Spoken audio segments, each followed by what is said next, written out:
Assalamualaikum warahmatullahi wabarakatuh. Kali ini kita bahas untuk bab 2 potensi laut.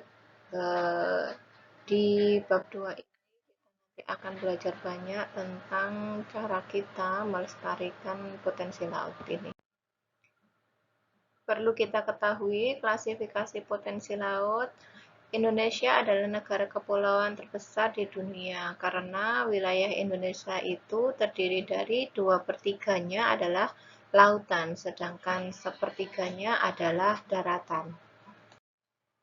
Selanjutnya untuk potensi laut Indonesia, yang mana di sana terdapat sumber daya terbarukan dan sumber daya yang tidak terbarukan. Nah, di sini sumber daya terbarukan adalah sumber daya yang terdapat di laut yang cepat atau dapat dipulihkan kembali secara alami dan prosesnya berkelanjutan. Apa saja itu? Yaitu terdiri dari ikan, tangkapan dan budidayanya. Ikan kembung itu ikan yang sudah banyak dikonsumsi di Indonesia. Ikan laut yang satu ini masih tergolong dalam ikan pelagis kecil. Ikan kembung termasuk marga Restreliger dan masih berkerabat dengan ikan tongkol, tuna, dan makarel. Yang kedua adalah ikan tongkol. Ikan tongkol itu sejenis ikan laut dari suku Scombridae, terutama menjelajah di perairan dangkal dekat pesisir di kawasan Indonesia Pasifik Barat. Tongkol merupakan salah satu jenis ikan tangkapan yang penting bagi nelayan karena di sana yang paling banyak dijual di pasaran ya. Yang ketiga adalah ikan kakap, kakap merah. Kakap merah itu salah satu jenis ikan laut yang bernilai ekonomi tinggi dan potensial untuk dibudidayakan. Kalau kalian ingin melihat ikan kakap merah, biasanya banyak terdapat di daerah Karanganyar sana. Karanganyar sana itu banyak terdapat ikan kakap merah, kalau ingin tahu ya. Ini sisiknya banyak. Kemudian yang keempat adalah cumi-cumi, adalah kelompok hewan cephalopoda besar atau jenis moluska yang hidup di laut. Salah satu hewan dalam golongan invertebrata tidak bertulang belakang. Jadi kalau ada pengertian invertebrata adalah tidak bertulang belakang. Jadi cumi-cumi ini tidak punya duri seperti yang lainnya. Kalau yang ikan kakap, tongkol, dan kembung ini berduri semua ya. Cuman kalau yang tongkol ini durinya hanya di tengah, tapi kalau kakap merah ini ya lumayan banyak ya. Selanjutnya adalah cara kita melestarikan hasil sumber daya laut ikan, yaitu dengan tidak menangkap ikan menggunakan bom maupun pukat harimau. Karena bom dapat mematikan semua hewan binatang kecil atau ikan-ikan yang masih kecil, yang mana harusnya itu dibiarkan dulu membesar baru diambil. Tetapi kalau dibom jadi mati semua, ikan kecil-kecil mati. Begitu juga dengan pukat harimau. Pukat harimau itu seperti jaring, cuman lubangnya kecil-kecil sehingga ikan kecil-kecil ikut ketangkap dan keangkat semua. Selanjutnya sumber daya laut yang terbarukan lagi yaitu hutan bakau. Hutan bakau itu disebut juga hutan mangrove. Adalah hutan yang tumbuh di air payau dan dipengaruhi oleh pasang surut air laut. Fungsi dari hutan bakau yaitu mengurangi abrasi. Abrasi itu pengikisan tanah akibat air laut. Yang kedua, fungsinya tempat hidup hewan dan biota laut. Kerusakan yang sering terjadi pada hutan bakau yaitu karena ulah manusia. Dan yang kedua, karena gelombang laut yang terlalu tinggi. Seperti itu. Yang ketiga, sumber daya yang terbarukan adalah terumbu karang. Terumbu karang adalah sekumpulan hewan karang yang bersimbiosis dengan sejenis tumbuhan alga yang disebut Zooxanthellae. Yang mana ekosistem terumbu karang itu tempat tinggalnya ribuan binatang dan tumbuhan yang banyak diantaranya memiliki nilai ekonomi yang tinggi. Yang kedua, yang mana di sana ada banyak hewan ya, seperti kerang, siput, cacing, dan lain-lain. Kemudian cara pelestarian terumbu karang itu dengan menjaga kebersihan laut dan pesisir pantai. Yang kedua, menangkap ikan tanpa merusak terumbu karang. Sosialisasi fungsi dan manfaatnya terumbu karang. Dan yang utama tidak mengebom ya, karena bisa kalau dibom itu juga bisa merusak terumbu karang. Selanjutnya, sumber daya laut yang terbarukan adalah padang lamun. Padang lamun adalah hamparan rumput yang menutupi daerah pesisir atau laut dangkal. Nah, manfaat padang lamun itu sebagai media untuk filtrasi atau menjernihkan perairan laut dangkal. Juga berperan dalam penyaringan debu-debu yang terdapat di permukaan air laut. Juga termasuk tempat mencari makanan bagi berbagai macam biota laut. Bagaimana cara pelestarian padang lamun ini? Yaitu dengan perbanyak belajar tentang ekosistem laut. Yang kedua, jangan mengeksploitasi dugong dan biota laut yang dilindungi lainnya. Yang ketiga yaitu dukung organisasi dan yang bekerja untuk konservasi laut.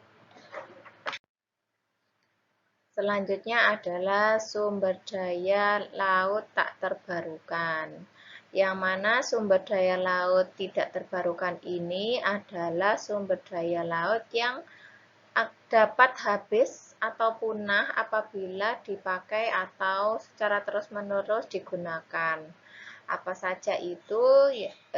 Minyak bumi dan gas alam. Minyak bumi adalah hasil dari peruraian materi tumbuhan dan hewan di suatu daerah yang subsiden atau turun secara perlahan.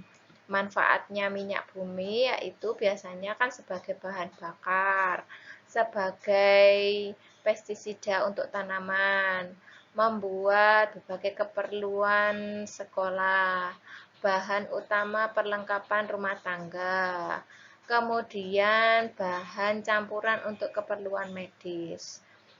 Untuk gas alam, gas yang terkumpul di bawah tanah dengan beragam komposisi yang bisa berkaitan dengan komposisi penyusun minyak bumi atau tidak yang berkaitan. Manfaatnya sebagai bahan bakar pembangkit listrik tenaga gas, juga sebagai bahan bakar industri ringan. Adapun cara pengembangan potensi laut yaitu budidaya ikan meliputi ikan kakap dan kerapu. Kemudian budidaya moluska meliputi kerang, mutiara, dan teripang. Yang ketiga, bioteknologi, yang mana untuk mengembangkan bioteknologi kelautan meliputi bahan baku makanan, industri bahan pakan alam, ikan dan udang. Yang keempat adalah pengembangan pulau-pulau kecil. Selanjutnya, pemanfaatan benda berharga asal muatan kapal tenggelam. Yang keenam adalah industri garam. Yang paling banyak kita temui di sini itu biasanya adalah budidaya ikan kakap dan kerapu ya, dan juga budidaya kerang, mutiara. Kalau mutiara nggak ada ya. Kalau teripang belum lihat sih Mem Dwi di daerah timur sana.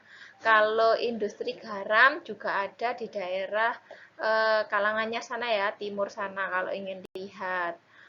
Kemudian untuk pengembangan pulau kecil karena di sekitar kita ini tidak seberapa banyak pulau kecil, maka mungkin tidak seberapa kita lihat ya.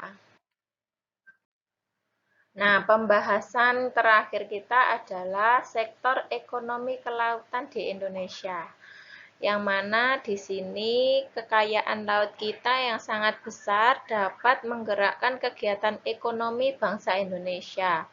Apa saja yang digunakan untuk sektor ekonomi kelautannya, yaitu perikanan, meliputi perikanan tangkap dan budidaya.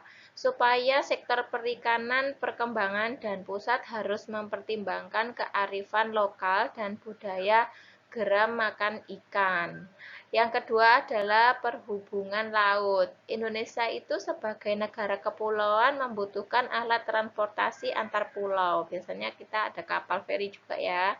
Kemudian pariwisata bahari. Indonesia dianugerahi alam yang luar biasa sehingga menjadi tempat wisata yang menarik seperti yang pernah kita tahu di WBL itu wisata bahari. Kemudian jasa kelautan. Hal ini berkaitan dengan dukungan daya manusia, jasa pemasaran, penelitian kelautan, serta pendidikan dan latihan.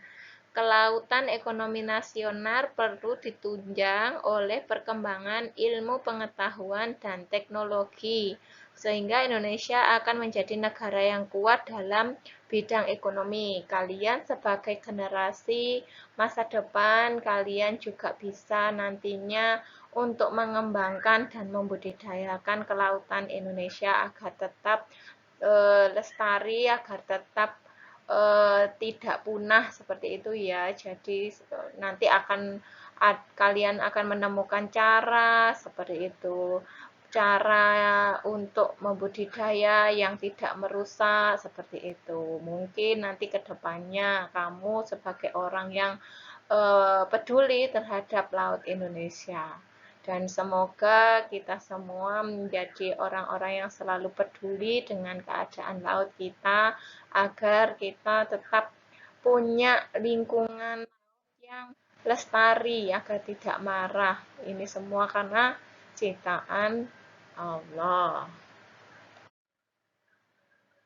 Terima kasih atas perhatian kalian menyimak video materi bab 2 ini. Semoga materi ini bermanfaat.